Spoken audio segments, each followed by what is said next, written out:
Obaga Tekoka.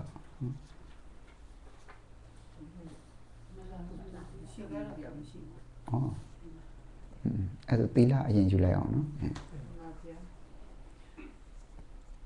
Namia Tomani the Qua, Yadmaru e Tila go, Tamari go, Pina Gondogo, Puzodo Api, Yudis Washiku, Korojava Golo. Udan the Kausu Pilamino. Yarana Tido Sulaibono to my Atandich. Yarana Miadoma ne the Qua,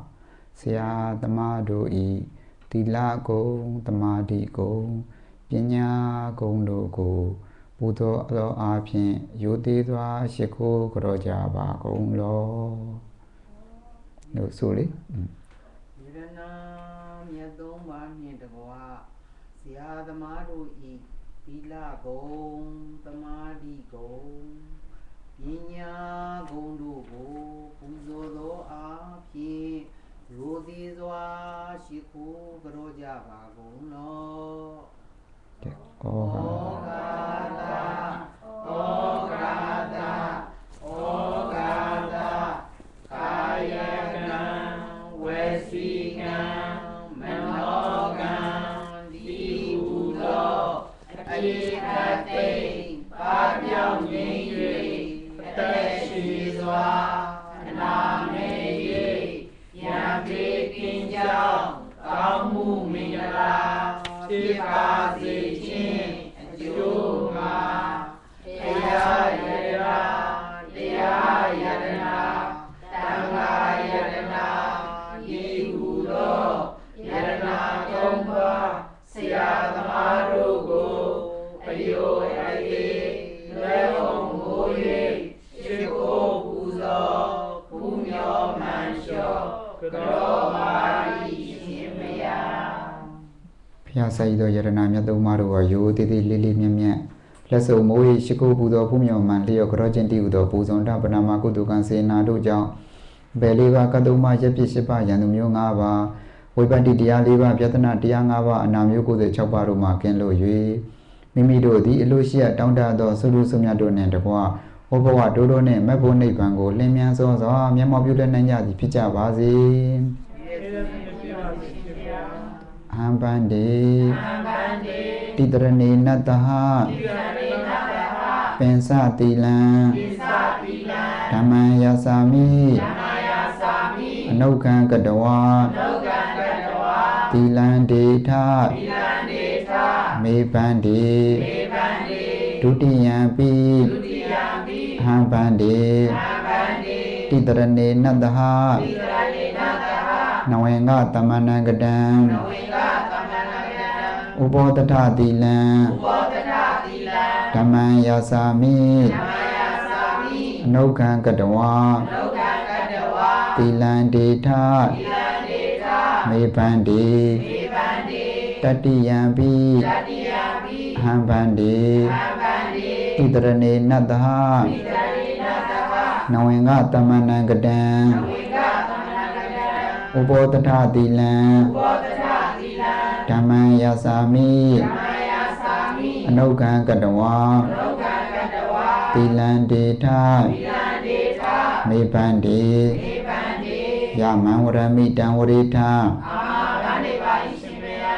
Namo Tata Bhagavato Arahato Dhamma Dhambuddhata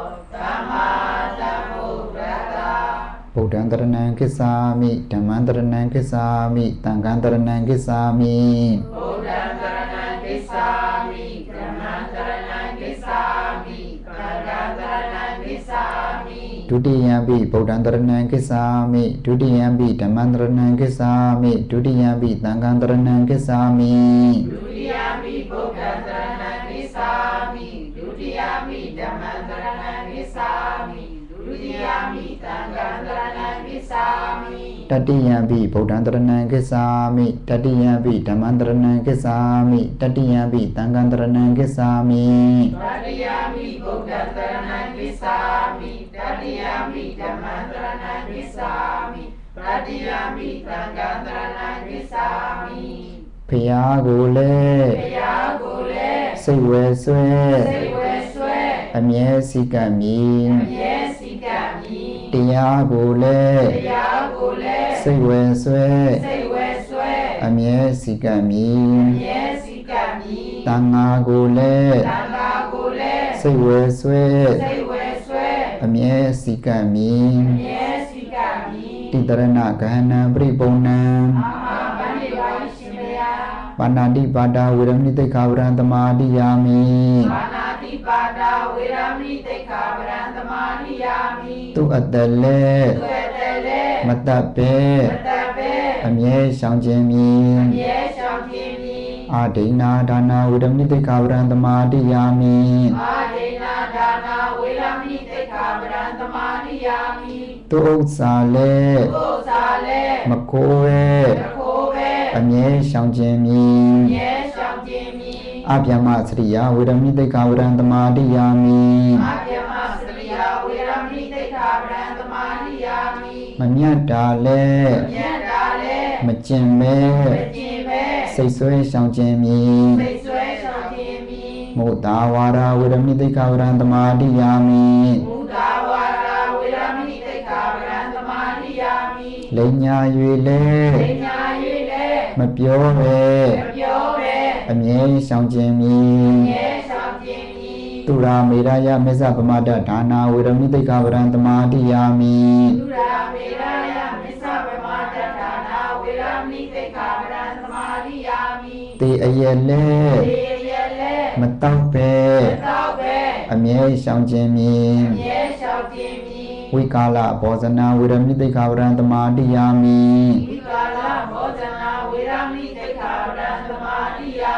နေမွန်တိန်လွယ်ညစာလဲမစားပဲရှောင်ခြင်းမည်နိစ္စခိတာဝါတိတာဝိတုကတတနာမာလာကန္နာဝိလေပနာဓာရဏမန္ဒနာဝိဘုဒနာဌာနဝေရမဏိတိခာဝရံသမာဓိယာမိဝေလန်းသပင်အလှပြင်လဲမပြူပဲစိတ်ဆွဲရှောင်ခြင်းမည်ဥစ္စာတေနမဟာတေနဝေရမဏိတိခာဝရံသမာဓိယာမိ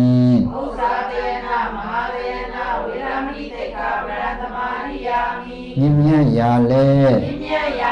မနေပဲစိတ်ဆွဲရှောင်ခြင်းမည်မေတ္တာသဟကတိနာ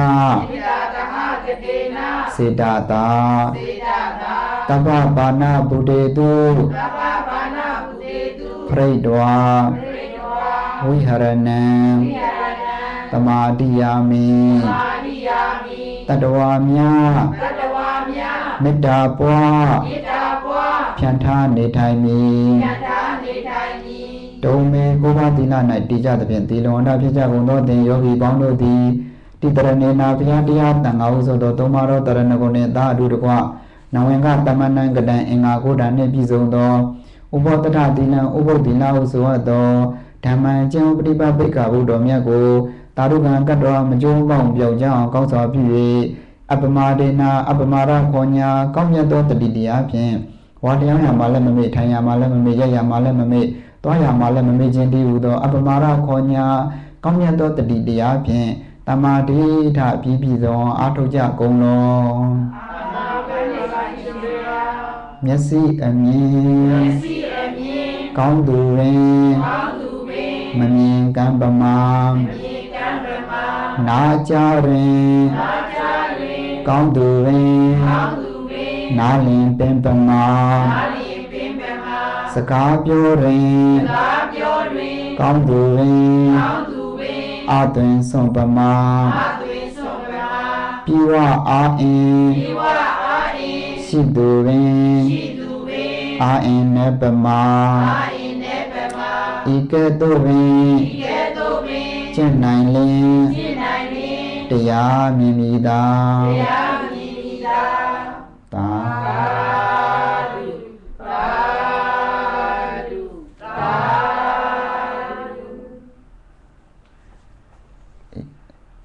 ဟိုကချက်မှာပဲတရားဆုံးမှာပဲဆိုလိုက်တော့ဗောနော်နောက်နေ့တွေသီလယူမှာပဲအရက်ဆက်မျက်နှာနေဆိုလိုက်ဗောနော်ကိုကအလုပ်ပေးတရားနည်းနည်းလေးပြောမှာမို့လို့နော်ဟေးစီမင်းလေးတွေတော့နောက်မှပြောတာဗောနော်အဲ့အလုပ်ပေးတရားလေးအရင်နားလိုက်ရအောင်နော်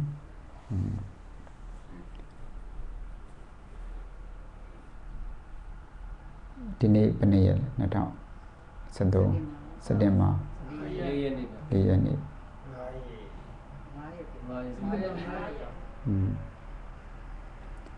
ဒီနေ့2013စက်တင်ဘာ5ရက်ဗုဒ္ဓနေ့ကြာသပတေးနေ့နော်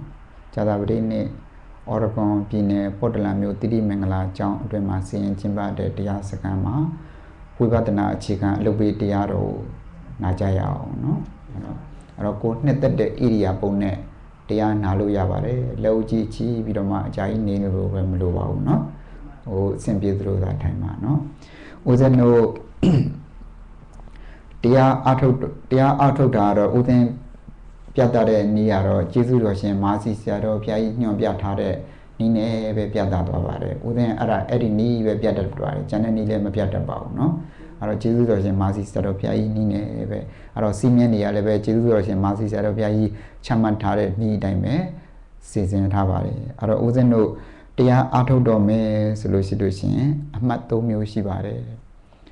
ထိုင်မှတ်ရဲ့ဈဉ္ဉံမှတ်ရဲ့အထွေထွေမှတ်ရဲ့၃မျိုးထိုင်မှတ်ရဲ့ဈဉ္ဉံမှတ်ရဲ့အထွေထွေမှတ်ရဲ့ပြောကြည့်ပါဦးထိုင်မှတ်ရဲ့ဈဉ္ဉံမှတ်ရဲ့အထွေထွေမှတ်ရဲ့အဲ့ဒီ၃မှတ်ရှိတဲ့တဲ့ကထိုင်မှတ်ကစားပြီးတော့မှပြောပြသွားရအောင်เนาะအဲ့တော့တရားအထုတ်တော်မယ်ဆိုလို့ရှိလို့ရှင်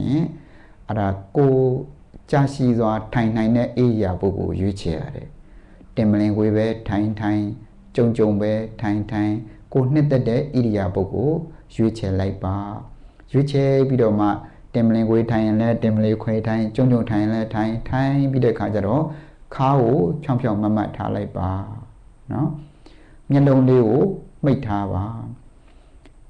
ကိုလက်ကလေးကိုညာဘက်လက်ပေါ်ဘက်ဘက်လက်ကလေးတင်ကိုရင်ဝင်ထဲမှာထားခြင်းလဲထားဒါမှမဟုတ်လို့ရှိရင်လည်းပဲကိုလက်နှစ်ဖက်ကိုဘက်ဘက်ဒူးပေါ်ဘက်ဘက်လက်ကလေးတင်ညာဘက်ဒူးပေါ်ညာဘက်လေးတင်ပြီးတော့မှအားထုတ်ရင်လည်းပဲရပါတယ်เนาะအဲ့တော့ပြန်ပြောကြည့်အောင်ခါကိုဖြောင်းဖြောင်းမမတ်ထားပါဘာဖြစ်လို့ခါကိုဖြောင်းဖြောင်းမမတ်ထားရလဲဆိုတဲ့ခါကျတော့ဦးဇင်းတို့ခါစစ်ရိုးတွေကအဲ့ဒီလိုဖြောင်းဖြောင်းမမတ်ညီးနေမှမညီဘူးကိုယ်ကောက်နေမယ်ဆိုလို့ရှိလို့ရှင်အပြစ်တွေဖြစ်လာတယ်ဘယ်လိုဖြစ်လဲဆိုတော့ခါတော့အဲ့ကိုခါကိုညွတ်ထားလိုက်လို့ရှိလို့ရှင်ဝေဒနာတွေမကြာခဏဖြစ်လာတယ်ဝေဒနာမကြာခဏဖြစ်လာလို့ရှင်စိတ်တည်ငြိမ်မှုမရဘူးစိတ်တည်ငြိမ်မှုမရလို့ရှင်ကမ္မထန်တရားမထင်တော့ဘူးเนาะအဲ့တော့ခါကိုလည်းဖြောင်းဖြောင်းမမတ်ထားမျက်လုံးလေးကိုမိတ်ထားပြီးတဲ့အခါကျတော့ဒီစိတ်ကို1 byte ကိုပို့လိုက်ပါเนาะစိတ်ကို1 byte ကိုပို့လိုက်စိတ်ကိုဘယ်ကိုပို့လိုက်မလဲ1 byte ကိုစိတ်ကို1 byte ကိုပို့လိုက်ပို့ပြီးတော့မှအသက်ရှူသွင်းလိုက်လို့ရှင်ဖောင်းတက်လာတယ်ဖောင်းတက်လာလေးကိုပဲရိုးလေးပဲဖောင်းနေလို့မှတ်လိုက်အသက်ပြန်ရှိုက်လိုက်လို့ရှင်ပိန်ကျသွားတယ်ပိန်ကျသွားတာလေးကိုပဲပိန်နေလို့မှတ်လိုက်အဲ့ဒီလိုရိုးလေးဖောင်းနေပိန်နေဖောင်းနေပိန်နေရိုးလေးပဲမှတ်သွားလိုက်ရိုးလေးမှိုင်းနဲ့တခါတလေကြတော့လည်းပဲနောက်7မိနစ်15မိနစ်လောက်ကြာတဲ့ခါကျတော့စိတ်တရားဟိုးအပြင်ထွက်သွားတတ်တယ်เนาะအပြင်ထွက်သွားပြီဆိုလို့ရှိရင်လည်းပဲဟေးငါစိတ်တွေအပြင်စိတ်တရားထွက်နေတော့ကြအိမ်ရောက်ရုံရောက်ကြောင်းရောက်ထွက်စကားတွေပါပြီးပြောပြီးစိတ်ကူးထဲမှာတော်ပြောပြီးဆိုကမှငါစိတ်တွေအပြင်ထွက်သွားပါလားဆိုပြီးတော့မှမူလဖောင်းတဲ့ပိန်တွေကိုပြန်ပြီးတော့မှကတ်တတ်တယ်အဲ့ဒီတော့မကတ်ဘူးเนาะအဲ့တော့တော်တော်များများယောဂီတော်တော်များများစိတ်ထွက်ပြီးဆိုလို့ရှိရင်မူလဖောင်းတဲ့ပိန်တွေကိုချက်ချင်းပြန်ကတ်ရတယ်အဲ့လိုမကတ်ဘူးအဲ့ဒီထွက်တဲ့စိတ်ကိုပြန်ပြီးတော့မှရှုပ်ပြရတယ်၄-၅ချက်လောက်ရှုရတယ်စိတ်ထွက်တယ်เนาะဒါမှမဟုတ်လည်းအိန္ဒြိရတယ်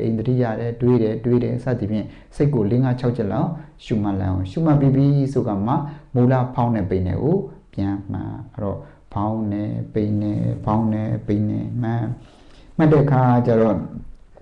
တခါတလေကြတော့တရားနာပိတရဲ့ဖောင်းနှံပိန်နေကမထင်ရှားဘူးဖြစ်နေတတ်တယ်နော်တချို့ကြယောဂီတွေကြလည်းမထင်ရှားဘူးမထင်ရှားရင်ဘာလို့ရလဲဆိုတဲ့အခါကျတော့ကိုဘိုက်ကလေးကိုလက်ကလေးနဲ့ကတ်ထားလိုက်လက်ကလေးနဲ့ကတ်ထားလိုက်လို့ရှိရင်ဖောင်းနှံပိန်နာလေးကထင်ရှားလာတတ်တယ်အဲ့ဒီထင်ရှားလာတာလေးကိုပဲဖောင်းနေပိန်နေဖောင်းနေပိန်နေဆိုပြီးမှအဲ့တော့ကိုကထင်ရှားလာပြီဆိုရင်ကိုလက်ကလေးကိုပြန်ယူလိုက်ပေါ့နော်အဲ့တော့ဖောင်းနေပိန်နေကိုပဲပင်နိုင်ကြိုးစားပြီးတော့မှ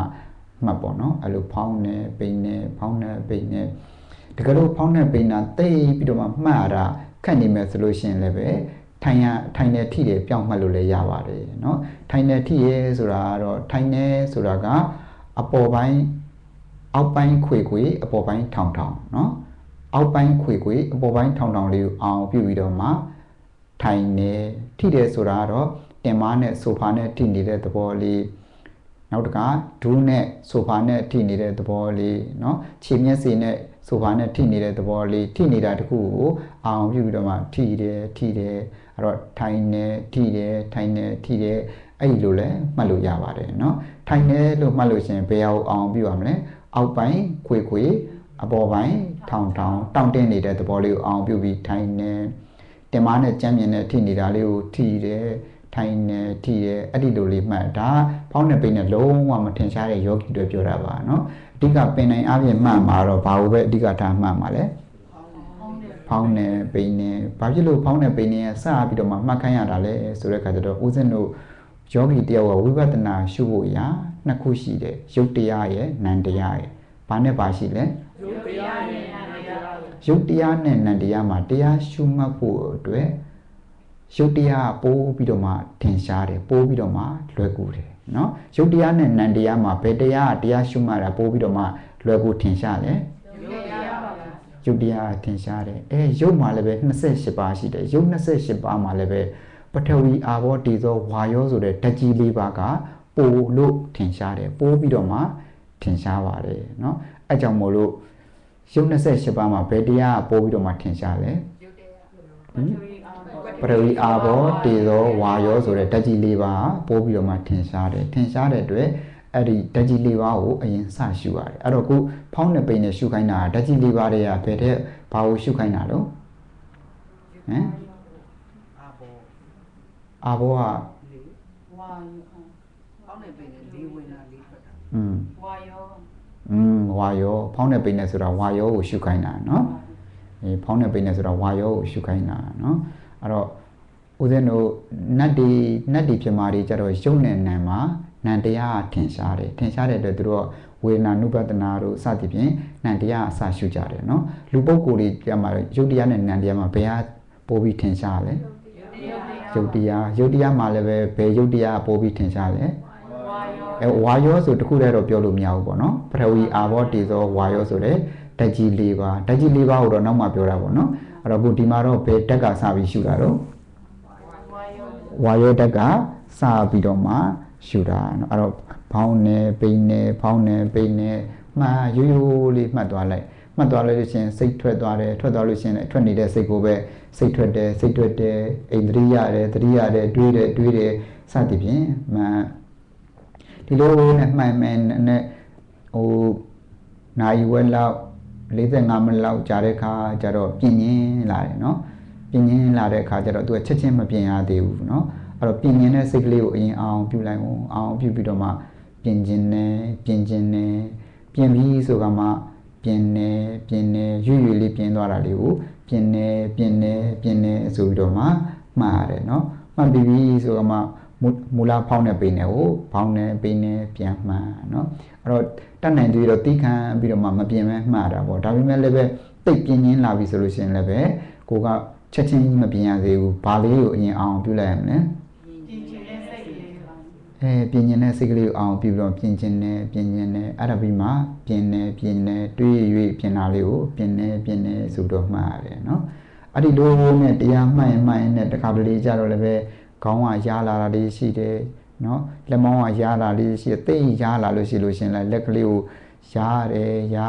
ကုတ်ချင်နဲ့ကုတ်တဲ့ခါကျတော့လက်ကလေးရွေ့သွားတာလေးကိုရွေ့တယ်ကုတ်တယ်ဆိုပြီးတော့မှ အမှတ်ကလေးနဲ့ကုတ်ရမယ်နော်ဒီလိုပဲတစ်ခါတလေကြလည်းပဲဒရွေးမျိုးချခြင်းတာလေးတွေရှိတယ်ဒရွေးမျိုးချခြင်းပြီဆိုလို့ရှိရင်လည်းပဲဒရွေးမျိုးချခြင်းနဲ့မျိုးချခြင်းနဲ့မျိုးချတဲ့အခါကျတော့မျိုးတယ်စသဖြင့်လိုက်ပြီးတော့မှမှတ်သွားရတယ်နော်အဲ့တော့အဲ့ဒါမှတ်ပြီးပြီဆိုလို့ရှိရင်မူလဖောင်းတဲ့ပိန်တွေကိုပဲပြန်ပြီးတော့မှမှတ်နော်အဓိကတော့ပင်နိုင်အပြင်တော့မူလဖောင်းတဲ့ပိန်တွေကိုပဲအဓိကထားပြီးတော့မှမှတ်သွားရမယ်အဲ့တော့တစ်ခါတလေကြတော့လေတရားနာပိဋကရဲ့အတန်တွေကကြားမလာဘူးလားအတန်တွေကြားလာပြီဆိုလို့ရှိရင်လည်းပဲအဲ့ဒီကြားနေတာလေးကိုအောင်ပြုပြီးတော့မှကြားတယ်လို့မှားတယ်ကြားတယ်လို့မှတ်တဲ့နေရာမှာဒီတိုင်းကြားတယ်လို့မှတ်ရတာတော့မဟုတ်ပါဘူးเนาะအာယုံပြုဖို့အတွက်၃ချက်ရှိတယ်เนาะမြန်မာလိုပြောမယ်ဆိုလို့ရှိရင်เนาะအတန်ရဲ့နားအကြည်ဓာတ်ရဲ့ကြာတိစိတ်ရဲ့ပါဠိလိုပြောမယ်ဆိုလို့ရှိရင်เนาะတတ္တာယုံရဲ့သောတာပတ္တာရဲ့သောတာဝိညာဉ်ရဲ့เนาะတတ္တာယုံရဲ့သောတာပတ္တာရဲ့သောတာဝိညာဉ်ရဲ့ပြောကြည့်ပါဦးတတ္တာယုံရဲ့သောတာပတ္တာရဲ့သောတာဝိညာဉ်ရဲ့မြန်မာလိုပြောမယ်ဆိုရင်တော့အတန်ရဲ့နားအကြည်ဓာတ်ရဲ့ကြာတိစိတ်ရဲ့အဲ့ဒီသုံးခုတည်းတစ်ခုကိုသတိကပ်ပြီးတော့မှကြားတယ်လို့မှားတယ်အဲ့သုံးခုတည်းကြိတ်တာကိုသတိကပ်ပေါ့နော်ဥမာထားပါတော့ဒီကနေပြီးတော့မှကားဖြတ်မောင်းသွားလိုက်တယ်ဆိုလို့ရှိရင်အဲ့ဒီအတန်အဲ့ဒီတတ္တာယုံဆိုတဲ့အတန်ကိုအောင်ပြုပြီးကြားတယ်လို့ရှုမှတ်လို့ရတယ်လို့နားထဲမှာကြားတတ်တဲ့နားအကြည်ဓာတ်လေးရှိတယ်အဲ့ဒီကိုနားအကြည်ဓာတ်လေးကိုအောင်ပြုပြီးတော့မှလည်းပဲကြားတယ်လို့မှတ်လို့ရတယ်နောက်တစ်ခါကြားတာကိုသိနေတဲ့စိတ်ကလေးလည်းရှိတယ်အဲကြားနေတာအသိနေတဲ့စိတ်ကလေးကိုအောင်ပြုပြီးတော့လည်းကြားတယ်လို့မှတ်လို့ရတယ်เนาะဒါဆိုလို့ရှိရင်ကြားတယ်လို့ရှုမှတ်တဲ့နေရာမှာသတိပြုဖို့သတိကပ်စရာအချက်ပဲနဲ့ချက်လဲဘာတွေတော့အတန်ရဲ့နားအကြည်ဓာတ်ရဲ့ကြာတိစိတ်ရဲ့ပါဠိလိုပြောရင်နော်တတ္တာယုံရဲ့သောတာပတ္တာရဲ့သောတာဝိညာဉ်ရဲ့နော်ဒီတိုင်းကြားတယ်လို့မှားတာတော့မဟုတ်ဘူးနော်အဲ့ဒီသုံးခုတည်းကကိုယ်နဲ့ဘယ်ဟာအဆင်ပြေလဲအဆင်ပြေတာတစ်ခုခုကိုရွေးပြီးတော့မှတတိကံမှာနော်အဲ့တော့သုံးခုတည်းကတယောက်နဲ့တယောက်တော့တတိကပုံချင်းတူမှာတော့မဟုတ်ဘူးပေါ့နော်ဒီလိုပါပဲကြားတယ်လို့မှတ်တဲ့နေရာမှာတတိကစီယာ၃ချက်ရှိသလို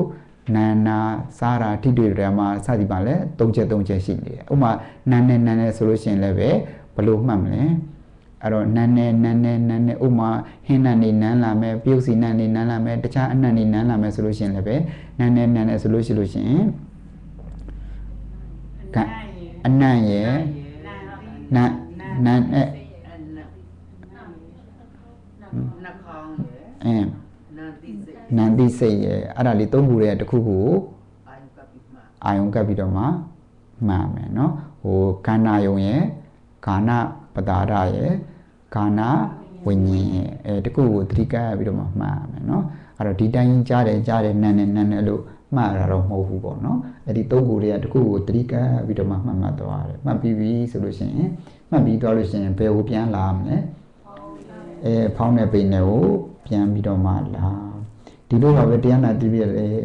တရားမထိုင်ဘူးသေးတဲ့လူတွေဆိုလို့ရှိရင်ထိုင်ဘူးတဲ့လူတွေလည်းဖြစ်လာတာပဲတောင်းလောင်းနေတဲ့ခါကျတော့ဝေဒနာတွေဖြစ်လာတယ်နော်ဝေဒနာဖြစ်လာတဲ့ခါကျတော့အဲ့ဒီဝေဒနာကိုပဲပြန်ရှုရတယ်နော်ဝေဒနာရှုပုံရှုနည်းရာ၃မျိုးရှိတယ်၃မျိုးဆိုတာကဝေဒနာကိုရှုတဲ့နေရာမှာဝေဒနာကိုကြောက်ခြင်းနဲ့စိတ်နဲ့ရှုတာရဲ့ဒီဝေဒနာကိုကြောက်သွားအောင်ဆိုပြီးတော့မှရီမှန်းပြီးတော့မှရှုတာရဲ့နောက်တစ်ခါဒီဝေဒနာကိုဒီထိုင်ထဲမှာပဲအပြုတ်တိုက်မယ်ဆိုပြီးတော့မှစိတ်ကြိုင်တည်ထောင်ပြီးတော့မှရှုမှတ်ထားရဲ့နောက်တတိယတော့ဝေဒနာရဲ့သဘောလေးကိုသိအောင်ရှုမှတ်မယ်ဆိုပြီးတော့မှရှုမှတ်ထားရဲ့နော်ဝေဒနာရှုမှတ်ထားမှာဘယ်နှမျိုးရှိနေတာတော့ဝေဒနာကိုပျောက်ခြင်းနဲ့စိတ်နဲ့ရှုမှတ်ထားရဲ့အပြုတ်တိုက်မယ်ဆိုတဲ့စိတ်နဲ့ရှုမှတ်ထားရဲ့သဘောသိအောင်ရှုမှတ်မယ်ဆိုတဲ့သဘောနဲ့မှတ်ထားရဲ့ဘယ်နှမျိုးလဲ၃မျိုးပါဗျာဘာရဲ့လဲပျောက်အပြုတ်တိုင်မှာဝေဒနာရဲ့သဘောသိအောင်မှတ်ပါရဲ့ဟုတ်တယ်နော်အဲ့တော့ငါဒီဝေဒနာကိုပျောက်ခြင်းတဲ့စိတ်နဲ့မှတ်ထားရတော့ပျောက်ခြင်းတဲ့စိတ်ကအရာကောက်လိုက်တော့ပျောက်ခြင်းတဲ့စိတ်ကအရာကောက်လိုက်တော့ဗာလဲလောဘပဲလောဘဆိုတဲ့အခါကျတော့တရားအားထုတ်နေတာလောဘကင်းရကင်းကြောင်းအားထုတ်နေတဲ့ဖြစ်တဲ့အတွက်ဒီနည်းကိုရောယူသင့်ပါရဲ့လားမယူသင့်ပါဘူးဗျ မယူသင့်ဘူးเนาะမယူသင့်ဘူးဒါကြောင့်ဒီနည်းကိုလည်းပဲမယူသင့်ဘူးနောက်ဒုတိယနည်းရပါလေဝေဒနာကိုဒီတစ်ထိုင်ထဲမှာပဲအပြုတ်တိုက်မယ်ဆိုပြီးတော့မှစိတ်ကြံတည်ထောင်ပြီးတော့မှရှုမှတ်တာเนาะအဲ့ဒီခါကျတော့စိတ်ကြံတည်ထောင်ပြီးရှုမှတ်တာလည်းပဲအရာကောက်လိုက်တော့ပါလေဒေါသပဲအဲ့တော့ဒီနည်းတရားအားထုတ်တယ်ဆိုတာဒေါသကင်းရကင်းကြောင်းရှုမှတ်နေတာဖြစ်တဲ့အတွက်ဒီနည်းကိုတော့ယူသင့်ပါရဲ့လားယူသင့်ပါဗျာအေးတတိယနည်းကတော့ဝေဒနာရဲ့သဘောကိုသိအောင်မှတ်မယ်ဆိုတာတော့မြတ်စွာဘုရားသဘောကျတဲ့နည်းပါပဲเนาะအဲ့တော့ဒီဝေဒနာကိုသဘောလေးကိုသိအောင်ရှုမှတ်မယ်ဆိုပြီးတော့မှဝေဒနာဖြစ်လာပြီဆိုလို့ရှိရင်ယောဂီတော်တော်များများကခန္ဓာကိုယ်ကိုလည်းတင်းထားတတ်တယ်စိတ်ကိုလည်းတင်းထားတတ်တယ်အဲ့တော့ခန္ဓာကိုယ်ကိုလည်းလျှော့နိုင်များလျှော့ထားစိတ်ကိုလည်းလျှော့နိုင်များလျှော့ထားပြီးတော့မှစိတ်ကဝေဒနာရှိကိုပို့ထားလိုက်ဥမာထားပါတော့ဒူးကနားလာပြီဆိုလို့ရှိရင်စိတ်ကိုဒူးလေးကိုပို့ထားပြီးတော့မှဝေဒနာအယိုးပေါ်မှာပဲနာဒေနာလားအသားထဲမှာပဲနာဒေနာလားရိုးချင်းချင်းစီတိအောင်ပဲနာဒေနာလားအဲ့တော့ဘယ်ထိနာဒေနာလဲဆိုတော့ဝေဒနာရဲ့သဘောလေးထိမိအောင်မှဝေဒနာကဘလို့လေးနားနေတာလဲဘလို့သဘောလေးနဲ့နားနေတာလဲစသဖြင့်သဘောလေးထိမိအောင်ကြိုးစားပြီးတော့မှဝေဒနာကတော့သူ့သဘောတိုင်းသူနာနေမှာပဲအမှားတာမှာတော့ငါတာဝန်ပဲဆိုပြီးတော့မှသိခံမှနိဗ္ဗာန်ရောက်ဆိုတဲ့အတိုင်းငါဝေဒနာကိုကြိုးစားမှတ်မယ်ဆိုပြီးတော့မှသိခံပြီးတော့မှဝေဒနာကိုပိုင်းခြားပြီးတော့မှမှတ်သွားရတယ်နော်ဝေဒနာရဲ့သဘောလေးကဘလို့လေးလဲဘလို့လေးဖြစ်နေတာလဲအဲ့ဒီလိုလေးအောင်ပြီးတော့မှနာတယ်ဆိုပြီးတော့မှမှတ်သွားရတယ်အမှတ်ပြီးတော့မှတခါတလေကြတော့လည်းပဲမှန်ရင်နဲ့ပျောက်သွားတာရှိတယ်တခါတလေကြတော့လည်းတိုးပြီးတော့မှနာတာတွေရှိတယ်တကယ်လို့ပျောက်သွားတယ်ဆိုရင်တော့မူလဖောင်းတဲ့ပေနဲ့ကိုပြန်ပြီးတော့မှမှတ်လိုက်နော်နာတာကတော့တိုးနာနေတယ်ဆိုလို့ရှိရင်နော်အဲ့တော့မခံမရနိုင်အောင်နာနေတယ်ဆိုရင်တော့ဘာလို့ရတော့မှာတော့ပြင်ရတော့မယ်ပြင်နေဆိုရင်တော့စောစောကပြောသလိုပဲချက်ချင်းမပြင်ရသေးဘူးเนาะပြင်နေတဲ့စိတ်ကလေးကိုအရင်အောင်ပြုလိုက်အောင်เนาะအဲ့တော့ပြင်နေတဲ့စိတ်မရှိဘဲနဲ့ပြင်လို့ရပါမလားမရပါဘူးအေးပြင်နေတဲ့စိတ်ကလေးကိုအောင်ပြုပြီးတော့မှပြင်ခြင်းနဲ့ပြင်တဲ့ခါကျမှတေးရွေးပြင်တာလေးကိုအောင်ပြုတော့မှပြင်နေဆိုပြီးတော့မှရှုမှတ်ရတယ်ပြင်နေရှုမှတ်ပြီးဆိုကမှဘယ်ကိုပြန်သွားမလဲမူလဖောင်းတဲ့ပေနဲ့ကိုပြန်သွားเนาะဒါကတော့ထိုင်မှတ်နဲ့ပတ်သက်လို့အကျဉ်းလေးပါပဲเนาะနောက်ရက်ဒီကြမှာပဲဒီထိုင်မှတ်အကျယ်လေးကိုထပ်ပြောသွားတာပေါ့เนาะအဲ့တော့ဒါထိုင်မှတ်ပြီးတော့ပါမှတ်တော့စဉ္ညာမှတ်เนาะစဉ္ညာမှတ်အဲ့တော့စဉ္ညာမှတ်ကလေးကိုပြောအောင်เนาะယောဂီဦးဇင်းတို့တရားအားထုတ်တယ်ဆိုတာကเนาะထိုင်မှတ်ကောစဉ္ညာမှတ်ကောအထွေထွေမှတ်ကော၃မျိုးလုံးမှတ်ရတယ်เนาะ၃မျိုးလုံးမှတ်ရတယ်အဲ့တော့၃မျိုးလုံးလဲမှတ်ရတယ်နောက်တစ်ခါအလုပိတရားလဲနာရတယ်ဆိုလိုတာကတော့တရားနာပြတဲ့တရားရှုမှတ်နည်းကိုသိဖို့အတွက်၃မျိုးလိုတယ်အဲ့တော့အလုပိတရားကိုလည်းနာရပါတယ်တရားလဲထိုင်ရပါတယ်တရားလဲစေရပါတယ်ဒီ၃မျိုးလုံးမှတရားအားထုတ်နည်းရတတ်ပါတယ်เนาะအဲ့တော့တရားလဲအလုပိတရားလဲနာရတယ်တရားလဲထိုင်ရတယ်တရားထိုင်တယ်လို့ပြောလို့ရှိရင်ခုကထိုင်နာစဉ္ညာအထူတွေပါသွားပြီเนาะအလုပ်ပြီးတရားနာရမယ်တရားထိုင်ရမယ်နောက်တစ်ခါတရားစေရမယ်เนาะဒီ၃မျိုးလုံးမှတရားအားထုတ်နည်းကိုတတ်တာထိုင်ုံလောက်ပဲထိုင်နေတယ်တရားမစစ်ဘူးဆိုရင်တော့ဒီယောဂီကတရားအားထုတ်နည်းတတ်ပါမလားအေးကိုတော့ထိုင်နေတာပဲမှားမှန်သိပါမလားမသိဘူးတခါတလေအမှားတွေအားထုတ်ရင်လည်းအားထုတ်နေမှာပဲเนาะအဲ့တော့အားထုတ်နေမှာပဲအဲ့တော့ဆရာသမားပြင်းပေးလိုက်တဲ့အခါကျတော့လမ်းကြောင်းတက်သွားတာပေါ့နော်အဲ့တော့၃မျိုးလုံးမှတရားအားထုတ်နည်းကိုတတ်တာနော်အဲ့တော့၃ရက်စကန်ဆိုတဲ့အခါကျတော့လည်းပဲပြည်စုံတရားစစ်တာတွေရောဗာတွေရောလှုပ်ပေးဖို့ဆိုတာတော့တိတ်တော့မလွယ်လိုက်ဘူးပေါ့နော်အဲ့တော့ဒီ၃ရက်တွင်မှာတော့နိုင်တဲ့လောက်လှုပ်သွားတာပေါ့နော်အဲ့တော့ဘာပြောစဉ္ညာအဲ့တော့တရားအားထုတ်ပြီးဆိုလို့ရှိရင်ထိုင်မှစဉ္ညာမှအထွေထွေမှ၃မျိုးလုံးဟာချက်ညီနေရတယ်နော်တော်တော်များများထိုင်မှလောက်ပဲစူးစမ်းမှတ်ကြတာအဲ့တော့စဉ္ညာမှလေးကိုလည်းပဲပြောပြသွားအောင်နော်ယောဂီကစဉ္ညာရှုမှတ်တော့မယ်စဉ္ညာမှတ်တော့မယ်ဆိုလို့ရှိရင်အဲ့ဒါဟိုတစ်ဖက်မှာမတ်တက်ကလေးရက်နေလိုက်ပါမတ်တက်ရက်နေလိုက်ရက်ပြီးတော့မှလက်ကိုနောက်ကိုပြစ်ချင်ပြစ်ထားလက်ကိုနောက်ကိုပြစ်ချင်ပြစ်ထားမပြစ်လို့ရှိရင်လက်ကိုပိုက်ထားလိုက်เนาะလက်ကိုပိုက်ထားပြီးတော့မှအဲ့ဒီမှာမတ်တက်ကလေးရက်နေလိုက်အောင်မျက်တက်နိုင်ရင်တော့မျက်လုံးလေးမိတ်ထားလိုက်ပေါ့မိတ်ထားပြီးတော့မှခေါင်းကနေခြေပြားဒီတကိုယ်လုံးကြီးတောင့်တင်းနေတဲ့သဘောအောင်ပြီးတော့မှရက်တယ်ဆိုပြီးတော့မှအချက်30 40 50လောက်မှတ်လိုက်အောင်เนาะ အဲ့တော့တရားအားဟိုစဉ္ညာကြွတော့မယ်ဆိုလို့ရှိရင်ဘာကိုအရင်မှတ်မလဲရက်တယ်ရက်တယ်ရက်တယ်ရက်တယ်ဆိုပြီးတော့မှအချက်ဘယ်နှချက်တော့မှတ်မလဲ30 40 50လောက်မှရက်တယ်လို့မှတ်တဲ့နေရာမှာဘာသဘောကိုအောင်ပြုရမလဲတောင်းတင်းနေတဲ့သဘောဟုတ်ပြီတောင်းတင်းနေတဲ့သဘောမှာဘယ်ကနေဘယ်ထိအောင်ပြုရမလဲခေါင်းကနေ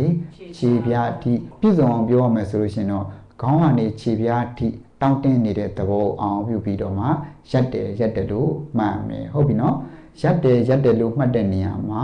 ဘာကိုအောင်ပြုရမလဲခေါင်းကနေခြေပြားအထိတောင်းတင်းနေတဲ့သဘောလူရင်းကတော့တောင်းတင်းနေတဲ့သဘောကိုပြောချင်တာเนาะတောင်းတင်းနေတဲ့သဘောဒါပေမဲ့ပြည့်စုံအောင်ပြောရတာပေါ့เนาะအဲ့တော့ရက်တယ်လို့မှတ်တဲ့နေရာမှာဘာအောင်ပြုပြီးတော့မှမှတ်မှာတော့ခေါင်းကနေ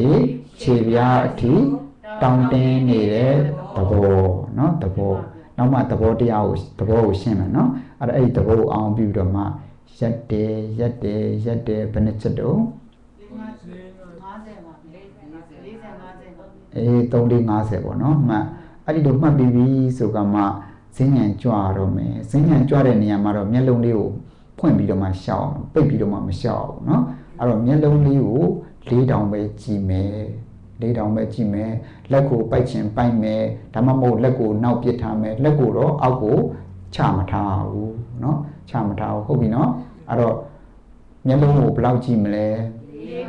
4,000ဆိုတော့ခန့်မှန်းလိုက်ပေါ့နော်4,000ဆိုဘယ်လောက်ရှိမလဲ4ပေကျော်လောက်ပေါ့နော်4ပေကျော်လောက်4,000ကြည့်မယ်လက်ကိုဘယ်လိုထားမလဲပိုင်ရင်ပိုင်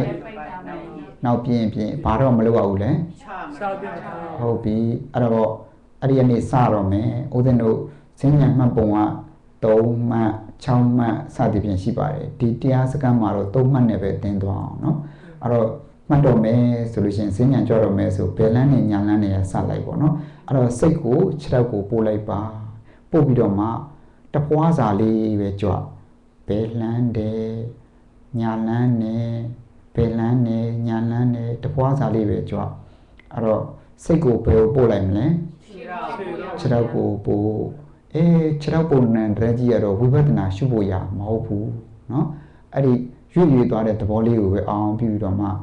ဘယ်လန်းနဲ့ညာလန်းနဲ့ဘယ်လန်းနဲ့ရိုးရိုးလေးပဲမှတ်သွားလိုက်เนาะကျေးဇူးတော်ရှင်မာစီဆရာတော်ဘုရားကြီးကလုံးဝစာမတက်တဲ့တောသူတောင်သားတွေတောင်မှမှတ်တတ်တဲ့နည်းကိုသင်ပေးခဲ့တာပါเนาะအဲ့တော့ရိုးရိုးလေးဘယ်လန်းနဲ့ညာလန်းနဲ့ဘယ်လန်းနဲ့ညာလန်းနဲ့ဆိုပြီးတော့မှမှတ်သွားလိုက်เนาะမှတ်သွားလိုက်ခြေထောက်ပုံနဲ့တကြီးအဲ့တော့ပြညတ်ပဲဒါဝိပဿနာရှုဖို့ရမဟုတ်ဘူးအဲ့ဒါရွေ့သွားတဲ့သဘောကတော့ပရမတ်သဘောတရားတွေပဲအဲ့ဒါလေးကိုအောင်ပြုပြီးတော့မှဘယ်လန်းနဲ့တခါကြွကိုဘယ်လောက်ကြွအောင်လဲတဖွာစာဘယ်လောက်လဲတဖွာစာလေးပေါ့နော်တဖွာစာလေးဘယ်လောက်ရှိမလဲဟိုတထွာကြော်လောက်ကလေးရှိမှာပေါ့နော်တထွာကြော်လောက်အဲ့ဒါလေးဘယ်လန်းနဲ့ညာလန်းနဲ့ဆိုမှတ်သွားလိုက်မှတ်ပြီးတော့မှဒီဈဉ္ဉံဆုံးလဲရောက်ကိုရက်လိုက်ရက်တဲ့အခါမှာတော့မျက်စိမှိတ်ပြီးတော့မှရှုမှတ်လို့ရပါတယ်เนาะဈဉ္ဉံကြွတဲ့နေရာမှာတော့မျက်လုံးကိုဘာလုပ်ရမလဲဖွင့်ရမယ်ဘယ်လောက်ကြည့်ရမလဲဟုတ်ပြီဟိုကဈဉ္ဉံကိုဒီလိုနဲ့ကြွရင်နဲ့ဈဉ္ဉံကိုရောက်သွားတယ်ရောက်ရင်တော့ရက်လိုက်တော့ခြေစုံလေးရက်ပြီးတော့မှအဲ့ဒီရက်နေတာလေးကိုအောင်ပြုပြီးတော့မှရက်တယ်ဆိုပြီးတော့မှအချက်30 40 50လောက်မှတ်လိုက်အောင်မှတ်ပြီးဆိုတဲ့အခါကျမှဒီဘက်ကိုဒီလိုလှည့်ရတော့မှာမလားလှည့်ရတော့မယ်ခါကျတော့ခြာကနေမလှည့်ရဘူးเนาะခြာကနေမလှည့်ရဘူးတတ်နိုင်တော့လှည့်ခြင်းတဲ့စိတ်ကလေးကိုအရင်အောင်ပြုလိုက်အောင်လှည့်ခြင်းနဲ့เนาะလှည့်ပြီလားမလှည့်သေးဘူးလှည့်ခြင်းနဲ့လှည့်ပြီးဆိုကမှအပေါ်ပိုင်းခန္ဓာကိုယ်ကြီးလဲသွားတာကိုအောင်ပြုပြီးတော့မှလှည့်တယ်မှန်လှည့်လိုက်တဲ့အခါကျတော့မျက်နှာဒီဘက်ကိုပြန်ရောက်မသွားဘူးလားရောက်သွားတဲ့အခါကျတော့အဲ့ဒါလေးကိုခြေသုံးလေးရနေလိုက်အောင်ရက်နေတာလေးကိုပဲအောင်ပြုပြီးတော့မှစောစောကပြောခဲ့တဲ့အတိုင်းပဲရက်တာလေးကိုပဲမှတ်လိုက်အောင်30 40 50လောက်ရက်တယ်မှတ်ပြီးဆိုကမှ30 40ငတ်ပြီ50မှတ်ပြီးဆိုကမှစောစောကပြောခဲ့တဲ့အတိုင်းဘယ်လန်းတယ် ညာလန်းတယ်ဘယ်လန်းတယ်ညာလန်းတယ်နဲ့ဟိုဘက်ကိုစဉ္ညာကိုကြွားလိုက်နော်ဟိုဘက်ရောက်တဲ့ခါကျစောစောကပြောอยู่ပဲရက်တယ်နော်လှည့်ခြင်းနဲ့လှည့်ခြင်းနဲ့လှည့်တယ်ဒီဘက်ပြန်ရောက်တဲ့ခါကျတော့ရက်တယ်နောက်တစ်ခါဘယ်လန်းနဲ့ညာလန်းနဲ့အဲ့ဒီလိုဘယ်လန်းနဲ့ညာလန်းနဲ့ပဲမှတ်လိုက်အောင်နော်ဘယ်လန်းနဲ့ညာလန်းနဲ့ဒါကိုတလန်းကိုတမတ်လို့ခေါ်တယ်တလန်းကိုဘယ်နှမတ်လဲတမတ်ပါဗျာအေးအဲ့လိုဘယ်လန်းနဲ့ညာလန်းနဲ့ပဲဒါတနည်းနော်နောက်တနည်းရတော့ဒါတလန်းကိုတမတ်နောက်တနည်းရတော့တလန်းကိုနှစ်မတ်နှစ်မတ်ကဘယ်လိုလဲဆိုတဲ့အခါကျတော့စောစောကပြောခဲ့တဲ့အတိုင်းပဲရက်တယ်တို့အချက်340မှတ်ပြီးပြီဆိုကမှကြွတော့မယ်ဆိုတဲ့အခါကျတော့မျက်လုံးလေးကိုဖွင့်ပြီး4000ကိုပဲကြည့်ပြီးတော့မှကြွတယ်ချတယ်ဆိုကြည့်ပါဦးကြွတယ်ချတယ်ဒါကြတော့တလန်းကိုဘယ်နှမတ်ဖြစ်သွားတာတော့နှစ်မတ်ကြွတယ်ချတယ်ကြွတယ်ချတယ်ကြွတယ်ဆိုတာလေးကဒါလေးเนาะချတယ်ဆိုတာထိသွားတာเนาะကြွတယ်ချတယ်မှတ်သွားလိုက်မှတ်သွားပြီးဒီဘက်ရောက်တဲ့ခါကျတော့မှစောစောကပြောနေရက်လိုက်တဲ့ခါကျတော့ခြေစုံလေးရပြီးရက်တယ်အချက်340 50မှတ်ပြီးတော့မှလှည့်ခြင်းတဲ့အခါကျတော့လှည့်ခြင်းနဲ့လှည့်တဲ့အခါကျတော့လှည့်တယ်ဒီဘက်ရောက်တော့ရက်တယ်350မှတ်ပြီးကမှကြွတယ်ချတယ်เนาะကြွတယ်ချတယ်မှန်အဲ့ဒီလိုကြွတယ်ချတယ်မှတ်နေတော့စဉ္ညာရှောင်းနေတော့တခါလေစိတ်တွေအပြင်ထွက်သွားတတ်တယ်ထွက်သွားပြီဆိုလို့ရှင်လဲခဏလေးခြေစုံရက်လိုက်အောင်ရက်ပြီးတော့မှစိတ်ထွက်တယ်4-5-6ချက်လိုက်မှတ်လိုက်အောင်မှတ်ပြီးပြီဆိုကမှမူလစဉ္ညာကိုပြန်ကြွသွားလိုက်เนาะကြွသွားလိုက်အဲ့တော့ကိုကစဉ္ညာကြွနေတဲ့အချိန်မှာမြင်ငါမြတ်မှတ်တာပဲထားရတယ်เนาะမြင်ငါမြတ်မှတ်တာဆိုတာကဥမာထားပါတော့ကိုကစဉ္ညာကြွနေတယ်ကိုဘေးကလူတယောက်ဖြတ်သွားတယ်ဆိုလို့ရှင်လူတယောက်ဖြတ်သွားတာတော့သိလိုက်တယ်မိန်းမလားယောက်ျားလားဦးစင်လားကိုရင်လားမသိစေရဘူးအဲ့ဒါကိုမြင်ငါမြတ်မှတ်တာလို့ခေါ်တယ်เนาะအဲ့ဒီလိုမှမဟုတ်ပဲဟော तू ကတော့မိန်းမတယောက်ဖြတ်သွားတာပဲ तू အင်းကြီးကအဖြူအောင်ဝတ်ထားတယ်เนาะလုံကြီးကဘယ်လိုဝတ်ထားတယ်စသဖြင့်အဲ့ဒီလိုလိုက်တွေးမနေရဘူးမတွေးစေရဘူးเนาะမြင်ငါမြတ်မြင်တော့မြင်လိုက်တာပဲဒါပေမဲ့မိန်းမယောက်ျားကွဲရလားမကွဲပါဘူးလူတယောက်တော့ဖြတ်သွားတာပဲဒါပေမဲ့ဘယ်လိုမှတော့သိရလားသိပါဘူးအေးဘာဖြစ်လို့လဲဆိုသူ့စိတ်ထဲမှာဘာပဲရှိတာတော့မြင်ငါမြတ်မှတ်တာပဲရှိတယ်เนาะအဲ့တော့ကိုကမြင်လိုက်ပြီဆိုရင်လည်းမြင်နေအဲ့ဒီသဘောပဲရှိရမယ်เนาะအဲ့တော့ဆက်ပြီးတော့မှစဉ္ညာကြွားเนาะဟိုဘက်ရောက်တဲ့ခါကျတော့စဉ္ညာကိုရောက်တဲ့ခါရက်တယ်လှည့်ခြင်းနဲ့လှည့်တယ်နောက်တစ်ခါဒီဘက်ကျတော့ရက်တယ်ဒါတလန်းမှာ2မှန်เนาะနောက်တစ်နည်းကတော့3မှန်เนาะဘယ်လိုလဲဆိုတော့ကြွားတယ်လှမ်းတယ်ချတယ်ကြွားတယ်လှမ်းတယ်ချတယ်ပြောကြည့်ပါဦးကြွတယ်ဆိုတော့ဒီလိုเนาะလှမ်းတယ်ဆိုတာဒီလိုချတယ်ဆိုတာအောက်ကိုကျသွားတာကြွတယ်လှမ်းတယ်ချတယ်အဲ့ဒီလိုလေးရိုးလေးမှတ်သွားလိုက်เนาะမှတ်တော့ဟိုဘက်ထိပ်ဦးရောက်တဲ့ခါကျတော့ရက်တယ်စောစောကပြောတဲ့အတိုင်းเนาะအဲ့တော့စဉ္ညာကြွတဲ့နေရာမှာတလန်းမှာဓမ္မတလန်းမှာ2မှတ်တလန်းမှာ3မှတ်เนาะတလန်းမှာ6မှတ်မှတ်တာတွေလည်းရှိပါသေးတယ်เนาะ3ရက်စက္ကန့်ဆိုတော့6မှတ်ကြည့်ကြတော့လည်းနိုင်မှာမဟုတ်ဘူးเนาะအဲ့တော့ဒါဆိုလို့ရှိရင်စဉ္ညာကြွဖို့အတွက်တလန်းကိုဦးသိန်းကဘယ်နှနည်းသင်ပေးလိုက်တာတော့3နည်းအဲ့ဒီ3နည်းဒီနေ့တော့ငါဘယ်လန်းနဲ့ညာလန်းနဲ့ကြွမယ်ဒုတိယနေ့ကျတော့ကြွတယ်ချတယ်နဲ့ကြွမယ်တတိယနေ့ကျတော့ကြွတယ်လှမ်းနဲ့ချတယ်3မှတ်နဲ့မှမယ်အဲ့ဒီလိုဆိုလိုတာမဟုတ်ဘူးเนาะအဲ့ဒီ3ခုတည်းကကြွကြည့်ဘယ်နည်းနဲ့ကိုယ့်အတွက်တပ်ပါရတင်လဲဘယ်နည်းနဲ့ကိုယ့်အတွက်အဆင်ပြေတဲ့နည်းနဲ့ကြွပေါ့နော်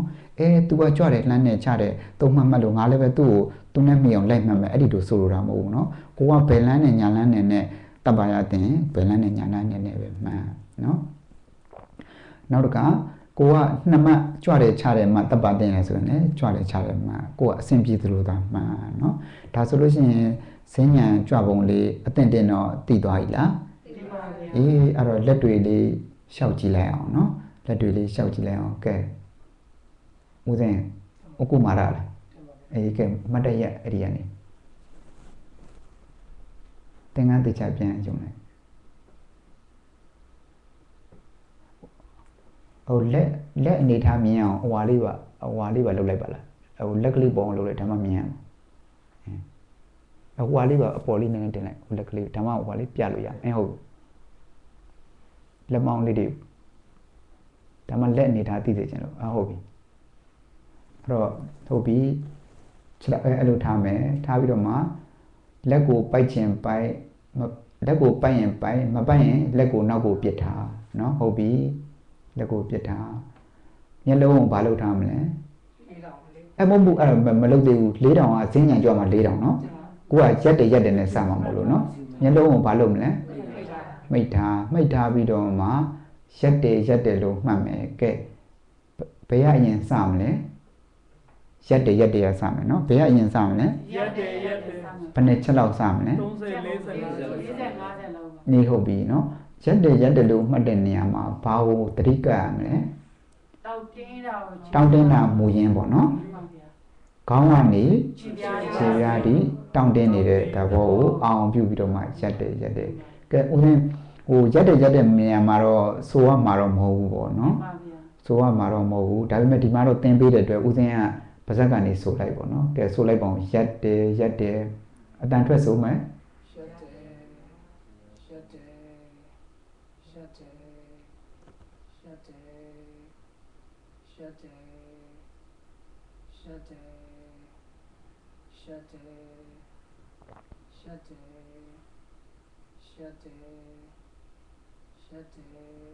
ကဲဟုတ်ပါပြီနော်ရက်တယ်အချက်ဘယ်နဲ့ချက်လောက်မှတ်မလဲအဲ့ဒီမှာခုနအတန်ထွက်တယ်ဆိုတာဥစဉ်သိမ်းပေးတာမို့လို့အတန်ထွက်တာနော်အဲ့တော့အာထုဇယောဂီမှာတော့အစမှာတော့ဖောင်းနေပိန်နေပဲဖြစ်ထိုင်တာထိတယ်ပဲဖြစ်စဉ္ဉံကြွတာပဲဖြစ်စိတ်အဆိုလေးနဲ့မှတ်ပါဘာလေးနဲ့မှတ်မလဲစိတ်အဆိုလေးနဲ့မှတ်ပါနော်ဒါပေမဲ့အာထုတက်သွားပြီဆိုရင်နော်စိတ်အဆိုဖြုတ်ချလိုက်ရတော့မယ်နော်ဘာဖြစ်လို့စိတ်ဆိုလေးနဲ့မှတ်ခိုင်းရတာလဲဆိုတဲ့အခါကျတော့အာထုဇယောဂီမှာဘလို့မှမသိဘူးဖြစ်နေတယ်စိတ်ဆိုလေးမှတ်လိုက်တဲ့အခါကျတော့လမ်းကြောင်းကတဲ့မသွားဘူးလားတကယ်အာထုတက်သွားပြီဆိုရင်တော့ဒီစိတ်အဆိုတွေကလည်းပဲမလိုတော့ပါဘူးเนาะစိတ်ဆိုတွေကမလိုဆိုလိုတာစိတ်အဆိုဒီအာထုဖို့အတွက်အထောက်အကူဖြစ်အောင်ယူတာเนาะဘာအတွက်ယူလိုက်တာတော့အထောက်အကူเนาะအထောက်အကူယူတာเนาะအဲ့တော့စိတ်ဆိုလေးနဲ့မှတ်တော့เนาะဖောင်းနေပိန်နေပဲဖြစ်ကြွတယ်လှမ်းနေချတယ်ဖြစ်ဟုတ်ပြီရက်တယ်မှတ်ပြီးပြီကဲမှတ်ပြီးသွားပြီဆိုတဲ့ခါကျတော့ကဲဘယ်လမ်းနဲ့ညာလမ်းနဲ့ပဲစအောင်အဲ့တော့ဦးစင်းကအတန်ထွက်လေးနဲ့စလိုက်မယ်เนาะဟိုသင်ပေးတာမို့လို့ကဲဘယ်လမ်းနဲ့စမယ်ဘယ်အဲ့လိုဟိုမျက်လုံးကိုဘယ်လောက်ကြည့်မလဲ4000ဆိုတဲ့ခါကျတော့ကဲဦးစင်းကိုဦးစင်းခန့်မှန်းပြရပါအောင်ဘယ်လောက်ရှိမလဲအဲ့လောက်ရှိရဟုတ်ပြီနော်4000ရှိရမယ်တိတ်ပြီးတော့မှလည်းပဲအောက်မဆိုင်ရဘူး2000လောက်ဆိုလို့ရှိရင်ခြေမျက်စိကိုမြင်နေရင်လည်းအဆင်မပြေဘူးနော်ခြေမျက်စိကိုလည်းမမြင်တိတ်ဘူးလည်းမဝေးရဘူးနော်4000ပဲကြည့်မယ်ကြည့်ပြီးတော့မှကဲဘယ်လမ်းနဲ့ညာလမ်းနဲ့စမယ်ဘယ်လမ်းနဲ့ညာလမ်းနဲ့မှာတစ်ခါကြွကိုဘယ်လောက်ကြွမလဲတပွားစာဟုတ်ပြီကဲဘယ်လမ်းနဲ့စမယ်ဘယ်လမ်းနဲ့ဟုတ်ပြီညာလမ်းနဲ့ဆိုဥစဉ်ဆိုတန်အတွက်ဆိုညာလန်းနဲ့ဟုတ်ပြီဖြည်းနည်းနည်းလေးပိုးဖြည့်လိုက်အောင်ဟုတ်ပြီဟုတ်တယ်ညာလန်းနဲ့ဘယ်လန်းနဲ့ညာလန်းနဲ့ဘယ်လန်းနဲ့ညာလန်းနဲ့ညာလန်းနဲ့ဟုတ်ပြီအဲ့နာကြတော့ဟုတ်ပြီခြေစုံရက်လိုက်အဲ့ကြတော့ဦးစင်းကဘယ်လိုမှတ်ခိုင်းတာတော့ရက်တယ်ဘယ်နဲ့ချက်လောက်မှတ်မလဲ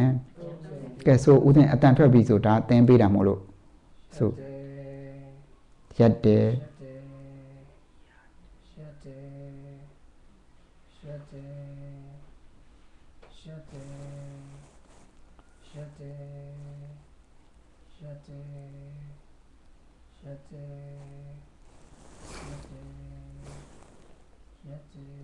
ဟုတ်ပြီကဲ450ပြည့်သွားပြီပဲထားရပါတော့เนาะအဲ့ဒါပြီးရင်ဘာလုပ်ရမလဲလက်ကျင်နဲ့ဆိုမယ်အတန်ထွက်ဆို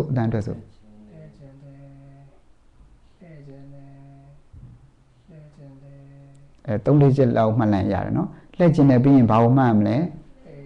လှည့်တယ်အပေါ်ပိုင်းခန္ဓာကိုယ်ကြီးလဲသွားတာကိုအောင်ပြုဆိုအတန်ထွက်ဆို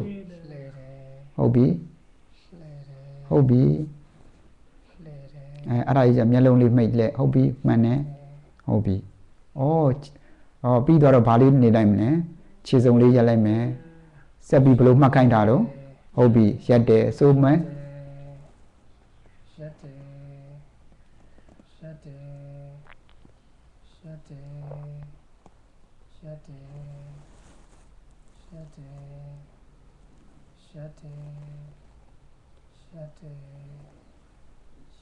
ကဲအချက်3-4-50ပြည့်ပြီပဲထားလိုက်ပေါ့နော်ရက်တယ်ဆိုကဲဆက်ပြီးတော့မှကြွမယ်ကြွတယ်ဈဉ္ညာကြွတဲ့နေရာမှာခဏနေလောက်ခုနစိတ်ကိုဘယ်ကိုပို့ခိုင်းထားတော့ခြေထောက်ကိုပို့လိုက်နော်နောက်မှသဘောတရားကိုနောက်ရက်ဒီမှာဆက်ဟောမယ်နော်လောဆိုတော့အဲ့လောက်ကလေးပဲမှတ်လိုက်အောင်ဝိပဿနာတရားဆိုတော့ဖြည်းဖြည်းချင်းပဲသင်ရတာကောင်းတယ်နော်အများကြီးပြုံးသင်လိုက်လို့ရှင်ယောဂီကနာမဆန့်ပြီးတော့မှဘာမှမသိဘူးဖြစ်သွားတယ်နော်အဲ့တော့လောဆိုအဲ့လောက်ပဲမှတ်လိုက်အောင်စိတ်ကိုဘယ်ပို့လိုက်မလဲခြေထောက်ကိုပို့လိုက်နော်ဒူးအောက်လောက်ကိုပို့လိုက်ပေါ့နော်ပို့ပြီးတော့မှကဲဘယ်လန်းနဲ့ညာလန်းနဲ့ပြန်စမယ်ဘယ်လန်းနဲ့ဆိုအတန်ထွက်ဆို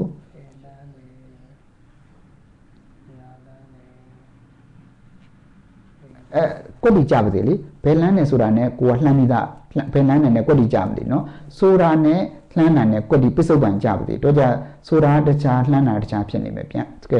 ညာလန်းနဲ့ဆိုဦးသိန်းလှမ်းပြီးမှညာလန်းနဲ့ဟုတ်လှမ်းနေရဆိုရမှာနော်ညာဆိုညာလန်းနဲ့ဘယ်လန်းနဲ့ဟုတ်ပြီညာလန်းနဲ့ဆိုအတန်ထွက်ဆို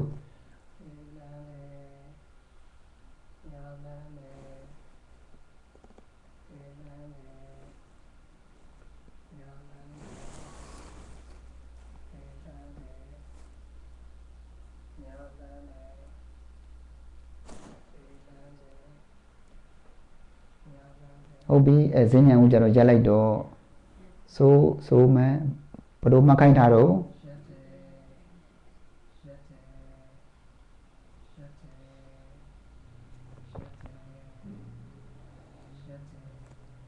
ကဲ3-40ပြည့်ပြီကဲလက်ကျင်နေ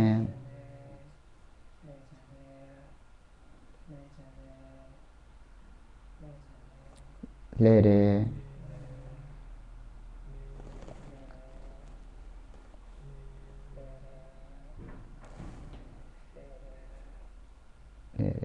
ဟုတ်ပြီနောက်တစ်ခါဟုတ်တယ်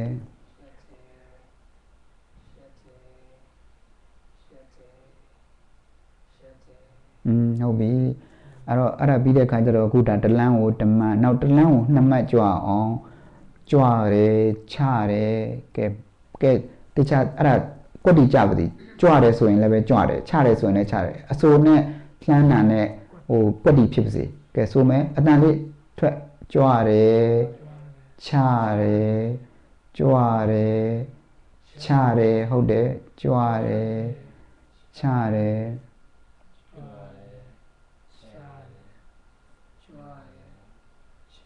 နည်းနည်းလေးနှိပ်ပြပါလားနည်းနည်းလေးဟုတ်ပြီလို့ကြွတယ်ဟုတ်ပြီ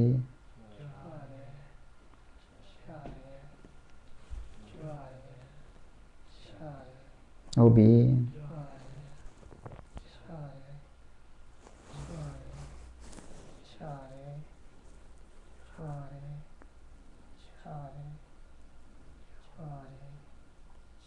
အဲ့ကြဈဉ္ညာဦးကြရက်လိုက်တော့ရက်တယ်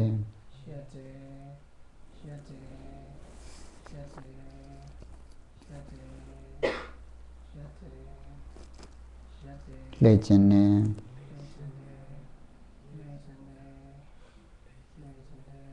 လဲတယ်လို့မှတ်တဲ့နေရာမှာဘာကိုအောင်ပြုရမှာလဲအပေါ်ပိုင်းလဲသွားတာကြီးကိုခန္ဓာကိုယ်လဲသွားတာတပြည့်လဲသွားတာကိုအောင်ပြုရမယ်နော်ဟုတ်ပြီရက်တယ်ဟုတ်ရပြီနော်ဒါဆိုလို့ရှိရင်ဒါတလန်းကိုဘယ်နှမှတ်လဲ နောက်တနည်းသွားလိုက်အောင်တလန့်မှာ3မှတ်သွားမယ်3မှတ်ဆိုတဲ့နေရာမှာကြွတယ်လှမ်းတယ်ချတယ်ဥစဉ်ကိုအတန်ထွက်ပြောပြမယ်ကြွတယ်လှမ်းတယ်ချတယ်ဟုတ်ပြီကဲဥစဉ်လေးအဲ့တိုင်းစမယ်ကြွတယ်လှမ်းတယ်ချတယ်ကြွတယ်လှမ်းတယ်ချတယ်ကွက်တိကြပါစေလှမ်းတယ်ချတယ်ဒီတက်နည်းနည်းလေးနှေးမယ်လမ်းနဲ့ချ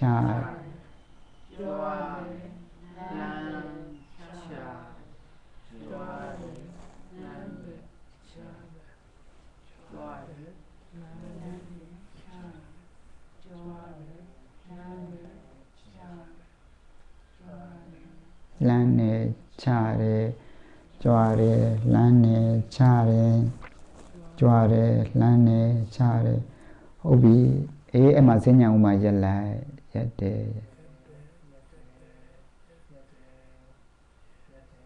ရပါပြီနော်ရက်တယ်လို့မှတ်တဲ့နေရာမှာဥစဉ်ကရေပုံရ340လို့ပြတာကိုနှစ်သက်သလိုအကျဉ်းကြီးများလို့ရပါတယ်နော်ကိုတက်အဆင်ပြေသလိုလားလို့အဲ့တော့စဉ္ညာကြွနေတော့မှစိတ်တွေပါကြီးအပြင်ထွက်သွားရင်ဘယ်လိုမှတ်ရမလဲစဉ္ညာကိုခဏရက်လိုက်နော်ရက်ပြီးတော့မှစိတ်ထွက်တယ်စိတ်တွက်တယ်အတန်နေကြားရင်ကြားတယ်နာရင်နာနဲ့ဘေးမှာလူတယောက်ဖြတ်သွားရင်မြင်ငါမြတ်မှတ်တာပဲထားရမယ်နော်ဘယ်လိုထားရမလဲမြင်ငါမြတ်မှတ်တာယောက်ျားပဲမိန်းမပဲဦးစင်ပဲကိုရင်ပဲသိရမလားလူတယောက်တော့ဖြတ်သွားတာပဲဘယ်လိုမှတော့မသိဘူးအဲ့လိုသဘောထားရမယ်နော်နောက်ရက်ဒီကျမှသဘောတရားလေးသင်ပေးမယ်နော်ကဲရပါပြီဦးစင်လေးထိုင်လိုက်တော့ဒါဆိုလို့ရှိရင်စဉ္ညာနဲ့ပတ်သက်လို့တော့အသင့်လျှောက်တတ်သွားပြီလားလျှောက်တတ်သွားပါပြီเนาะလျှောက်တတ်သွားပြီအဲ့တော့စဉ္ညာကြွမယ်နောက်တစ်ခါထိုင်မှစဉ္ညာမှတ်ပြီးတော့ဘာမှတ်လဲအထွေထွေမှတ်เนาะအထွေထွေမှတ်အထွေထွေမှတ်ဆိုတာဘယ်လိုလဲဆိုတော့ကြောမနဲ့အိယာထားနေပြီးတော့မှညအိတ်တဲ့ဝင်တဲ့အထိသွားတာလာတာစားတာတောက်တာအကုန်လုံးလိုက်ပြီးတော့မှမှတ်ရမယ်เนาะအဲ့တော့အိယာထပြီးဆိုလို့ရှိရင်အိယာနိုးလိုက်တာနဲ့နိုးတာလေးကိုအောင်ပြီးတော့မှနိုးတယ်လို့အရင်မှတ်လိုက်နိုးတယ်4 5 6ချက်လိုက်မှတ်လိုက်ဟောထတော့မယ်ဆိုတဲ့ခါကျတော့ချက်ချင်းမထနဲ့အောင်เนาะထခြင်းတဲ့စိတ်ကလေးကိုအောင်ပြုလိုက်အောင်ထခြင်းနဲ့ထတဲ့အခါကျမှထားတယ်လက်ထောက်တယ်အာယူတယ်ထားလိုက်နောက်အခန်းတကားဖွင့်တော့ဖွင့်တယ်ကိုလက်တန်စင်ကန်းသွားတယ်တကားပိတ်တော့ပိတ်တယ်မျက်နှာတစ်တော့တစ်တယ်သွားလိုက်တော့တိုက်တယ်เนาะအဲ့တော့အကုန်လုံးမှတ်ပြီးတော့မှမျက်နှာတုတ်တော့တုတ်တယ်ကိုအဆောင်ပြန်လာတော့ပြန်လာတယ်လာတဲ့ခါကျတော့ဘယ်လန်းနဲ့ညာလန်းနဲ့လည်းပဲသွားပါเนาะဘယ်လန်းနဲ့ညာလန်းနဲ့ဟောဒီယောဂီဓမ္မယုံနဲ့လာတဲ့ခါကျတော့ဘယ်လန်းနဲ့ညာလန်းနဲ့ဘယ်လန်းနဲ့ညာလန်းနဲ့ဟောထိုင်ရတော့မယ်ဆိုတဲ့ခါကျတော့ရက်ချင်တာလေးကိုအောင်ရက်နေတာလေးကိုအောင်ပြီးရက်တယ်เนาะထိုင်တဲ့ခါကျတော့ထိုင်နေเนาะဟောဦးချတဲ့အခါကျတော့လက်အုပ်ကလေးကြည်တယ်เนาะရှေ့ကိုဦးချတယ်เนาะထိတယ်ခါလေးညွတ်သွားတာလေးကိုပဲနောက်တစ်ခါညွတ်သွားမယ်ညွတ်တယ်လက်နဲ့နော်ကြမ်းမြင်နဲ့ထိလိုက်တော့ထိတယ်နဖူးနဲ့ထိတော့ထိတယ်ပြန်ပြီးတော့မှရုပ်လိုက်တော့ရုပ်တယ်နော်အကုန်လုံးလိုက်မှန်မယ်ဟောဖနှက်ချွတ်လိုက်တော့ချွတ်တယ်နော်ဟောညလည်းပဲစားတာတောက်တာလည်းဒီမှာတော့မပြောတော့ပါဘူးနော်ညလည်းပြောခဲ့ပြီအဲ့တော့ဆွမ်းဝိုင်းကိုကြည့်လိုက်တော့တွေကကြည်တယ်မြင်တော့မြင်တယ်လမ်းတော့လမ်းနဲ့ခတ်တော့ခတ်တယ်ယူတော့ယူတယ်ဟာတော့ဟာတယ်ခွန်းတော့ခွန်းနဲ့ဝါတော့ဝါတယ်နော်ကျေးဇူးတော်ရှင်မာစီဆရာတော်ဘုရားကြီးရနော်ထမင်းဝါတဲ့နေရာမှာထမင်းစားတဲ့နေရာမှာဒီအပေါ်သွားနဲ့အောက်သွားဘယ်သွားလှုပ်နေတာလဲဆိုတော့မေးတတ်တယ်ဘယ်သွားလှုပ်နေတာတော့အောက်သွားလှုပ်နေတာလေးကိုပဲမြန်မာဝါရအပြင်ဝါတယ်လို့ခေါ်ရတာနော်အဲ့တော့အဲ့ဒါလေးကိုအောင်ပြီးဝါတယ်စားတာတောက်တာလည်းမှတ်ကလေးနဲ့မှန်မယ်အဝိစာလဲတာလုံကြီးလဲတာနော်အကုန်လုံးတပတ်ကလေးတွေခောက်တာအကုန်လုံးအထွေထွေအသေးသေးနော်ကော်ဖီတောက်တာရေတောက်တာနော်ဥမာထားပါတော့ရေတောက်တော့မယ်ဆိုလို့ရှိရင်ရေဦးစင်ကိုသွားဘယ်လန်းနဲ့ညာလန်းနဲ့နော်ခွက်ကလေးကိုလှမ်းယူလိုက်တော့ယူတယ်နော်ဒီဘက်ကိုလှမ်းလိုက်တော့လှမ်းတယ်နော်ဘ ပါဇက်နဲ့တေးလိုက်တော့တေးတယ်တောက်တော့တောက်တယ်နော်အကုန်လုံးအမူအရာတွေလိုက်ပြီးတော့မှမှန်မယ်နော်အဲ့ဒါကိုဘာမှတ်လို့ခေါ်တာတော့အထွေထွေအသေးစိတ်မှအထွေထွေအသေးစိတ်မှအဲ့တော့အထွေထွေအသေးစိတ်မှဆိုတဲ့အခါကျတော့ဒါဆိုလို့ရှိရင်အမှတ်ဘယ်နှတရားအားထုတ်တဲ့နေရာမှာအမှတ်ကဘယ်နှမျိုးလဲ၃မျိုးဘာတွေလဲ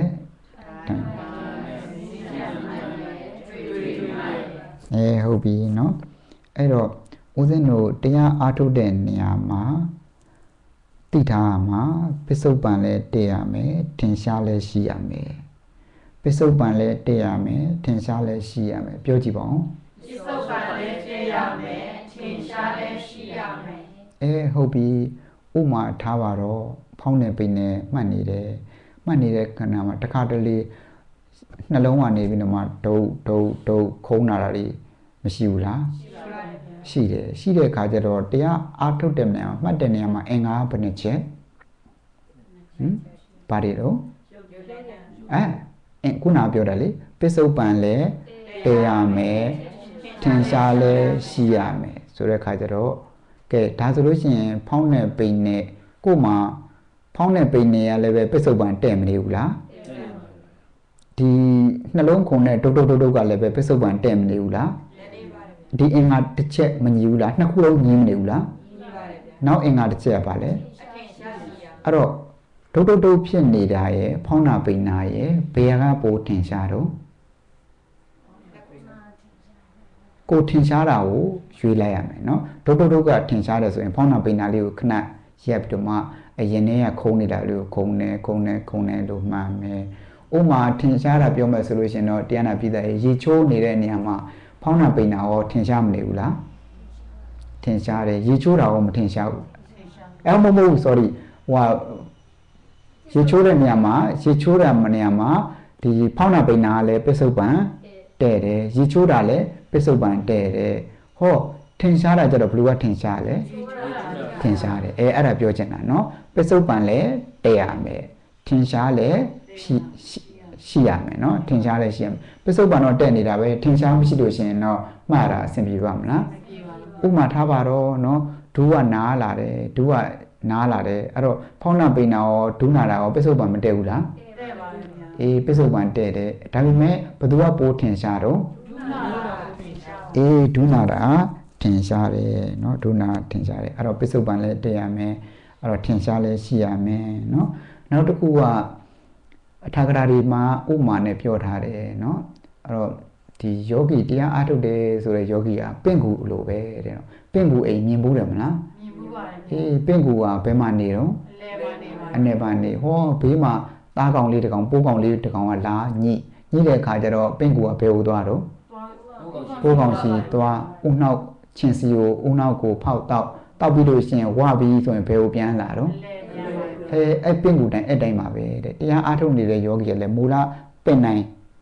ဒီပင့်ကူကပင့်နိုင်အလယ်မှာနေသလိုပဲစားစရာရှိတဲ့နေရာမှာသွားအကောင်ကိုစားသားကောင်ကိုစားပြီးရင်မူလကိုပြန်လာသလိုပဲတဲ့ယောဂီကလည်းပဲပင့်နိုင်ကနေနေပင့်နိုင်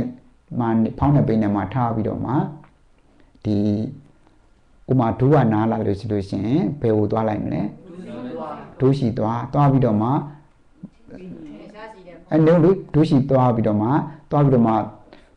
ပင့်ကူကသူ့သားကောင်ကိုဂျင်းနှလောင်းစားပြီးရင်မူလနေရာကိုပြန်သွားသလိုပဲဒူးပြီးလို့ရှင်ဝေနာကိုနားတယ်မှတ်ပြီးရင်ဘယ်ကိုပြန်သွားမလဲမူလဖောင်းတဲ့ပိန်နဲ့ကိုပြန်လာမယ်เนาะဒါဆိုလို့ရှိရင်ဦးဇင်းတို့ဒီမှာတရားပြနေတာကတော့ပင်နိုင်ရပါလေဖောင်းတဲ့ပိန်နဲ့เนาะပင်နိုင်သည့်ဖောင်းတဲ့ပိန်နဲ့ကျန်တာကိုတော့ထင်ရှားရွှေ့ပြီးတော့မှမှတ်သွားမယ်เนาะအဲ့တော့ဒါလေးလည်းမှတ်ထားလိုက်ပေါ့เนาะအဲ့တော့တရားအထုတ်ပြီးဆိုလို့ရှိရင်လူဆိုတာအတိတ်အနာဂတ်တွေနဲ့ကင်းလို့ရပါမလားမရပါဘူးတရားအထုတ်ပြီးဆိုရင်ဟိုအိမ်အကြောင်းတွေသားသမီးတွေအကုန်လုံးလျှောက်တွေးတော့တာပဲเนาะအဲ့တော့အတိတ်ဆိုတာလည်းပဲပြီးဘာမှလုပ်လို့မရတော့ဘူးเนาะဝိပဿနာတရားအထုတ်တဲ့နေရာမှာအတိတ်ဆိုတာပြီးဆိုတော့ဘာလုပ်လို့ရသေးလဲဘာမှလုပ်လို့မရဘူးဟောအနာဂတ်ဆိုတာရောလည်းပဲရောက်မလာသေးတဲ့အတွက်အသုံးချလို့ရရဲ့လားမရဘူးအဲ့တော့ဒီပစ္စုပန်တက်တယ်မှာပဲအလုပ်လုပ်လို့ရပါတယ်เนาะပစ္စုပန်တက်တယ်မှာဘာတွေဖြစ်နေတော့ဖ ဖောင်းနာပိနာရှိမယ်စဉ္ညာကြွတာရှိမယ်ထိုင်နာထတာရှိမယ်စားတာတောက်တာရှိမယ်ရေတောက်တာရှိမယ်အဝတ်လဲတာရှိမယ်စသည်ဖြင့်ပေါ့နော်အဲ့တော့ပစ္စုပန်တက်တဲ့ဦးပဲရှုမှတ်ပါမယ်နော်ကဲအဲ့ဒါလေးလည်းဆိုလိုက်ပါအောင်အတိတ်ဟောင်းကိုလည်းမပြန်နဲ့အတိတ်ဟောင်းကိုလည်းမပြန်နဲ့အနာဂတ်တစ်ကိုလည်းမကြံနဲ့အနာဂတ်တစ်ကိုလည်းမကြံနဲ့ဖြစ်ခိုက်ယုံနံဖြစ်ခိုက်ယုံနံပစ္စုပန်ပစ္စုပန်အမှန်မလွတ်အောင်ရှုမှတ်ပါအမှန်မလွတ်အောင်ရှုမှတ်ပါအတိတ်ဟောင်းကိုလည်းမပြန်နဲ့အတိတ်ဟောင်းကိုလည်းမပြန်နဲ့အနာဂတ်တစ်ကိုလည်းမကြံနဲ့အနာဂတ်တစ်ကိုလည်းမကြံနဲ့ဖြစ်ခိုက်ယုံနံဖြစ်ခိုက်ယုံနံပစ္စုပန်ပစ္စုပန်အမှန်မလွတ်အောင်ရှုမှတ်ပါအမှန်မလွတ်အောင်ရှုမှတ်ပါဆိုကြည့်ပါဦးအတေဟာလည်းမပြန်နဲ့အနာဂတ်တစ်ကိုလည်းမကြံနဲ့ဖြစ်ခိုက်ယုံနံပစ္စုပန်အမှန်မလွတ်အောင်ရှုမှတ်ပါတစ်ခေါက်ပြန်ဆိုမယ်အတေဟာကိုလည်းမပြန်နဲ့အနာဂတ်တစ်ကိုလည်းမကြံနဲ့ဖြစ်ခိုက်ယုံနံပစ္စုပန်အမှန်မလွတ်အောင်ရှုမှတ်ပါဖြစ်ခိုက်ယုံနံကိုရှုရမယ်ရုပ်ထင်ရှားရင်ရုပ်ရှုနာမ်ထင်ရှားရင်နာမ်ရှုရုပ်ကြည်ရှုရမယ်နာမ်ကြီးရှုရမယ်ဆိုလိုရဲ့လားဆိုလိုပါဘူးအဲ့တော့ရုပ်ထင်ရှားရင်ရုပ်ရှုနာမ်ထင်ရှားရင်နာမ်ရှုထင်ရှားတာကိုရွေးပြီးတော့မှရှုသွားမယ်เนาะကဲတနာရီနီးပါးလဲပြည့်သွားပြီနောက်နေ့ခင်းကျမှ2နာရီထိုးမှဆက်ပြီးတော့မှပြောတာပေါ့เนาะအလုပ်ပေးတရားဆိုတာကတော့အဲ့ဒီလိုပါပဲနည်းနည်းချင်းပြောသွား